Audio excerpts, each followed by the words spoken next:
Hey, my name is Gisela. I'm here to tell you about my sordid affair with languages. It started in secondary school. I had a French teacher, Madam Hunt. She breezed into the classroom in only what I can describe only as colorful and a flurry of movement. And she says to us, bonjour. And we all sit down, we're a bit taken aback. Who's this lady? What is she talking about?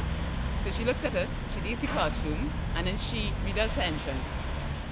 And she comes up and she says, bonjour, and we all respond, bonjour. And from this point, I was hooked. My helpless addiction with languages continued through university. I did a bachelor's degree in economics with a minor in French. I must say, studying French has opened many more doors for me than studying economics has. Or let me rephrase, than economics is yet to do. Learning another language is learning another culture. And learning another culture teaches you about your own, and by extension yourself. I learned more about what it meant to be a Trinidadian by living in France than I have had in all my years in Trinidad here, for example. So the opportunities that French opens to you, for example, travel. I participated, while on campus, I participated in the Inter-Campus Language Theatre Festival. So I went to Barbados, Jamaica, Trinidad. I had ackee and saltfish for the first time. I had frog legs in the French countryside. I picked mushrooms in forests. The game where Trinidad was playing against England and Germany.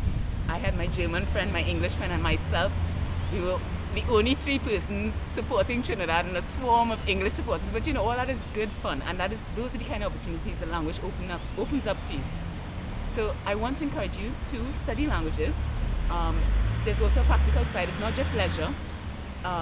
Languages can help you in terms of your career. There's also, for example, I did my master's in economics in France. So it can also help you in terms of your education and in terms of your career. There are many practical outlets to studying a foreign language. And just to give you, I suppose, somewhat of an anecdote, I had a friend, Diana. She spoke French, and her mother was Chinese, so she spoke Cantonese and French. And then she spent a semester in Spain. So she spoke Spanish, and then she spent a year babysitting in Germany, and we were having a conversation in English. So when you think about your conversation, especially if you're thinking outside of Trinidad, you need to think big. And even though it might seem like a bit difficult to fight up with one or two languages, or even one, just find something that you're passionate about. If you like manga, Japanese manga, go take a Japanese course or something, right? I completely encourage you, and I wish you all the best in your future language endeavors.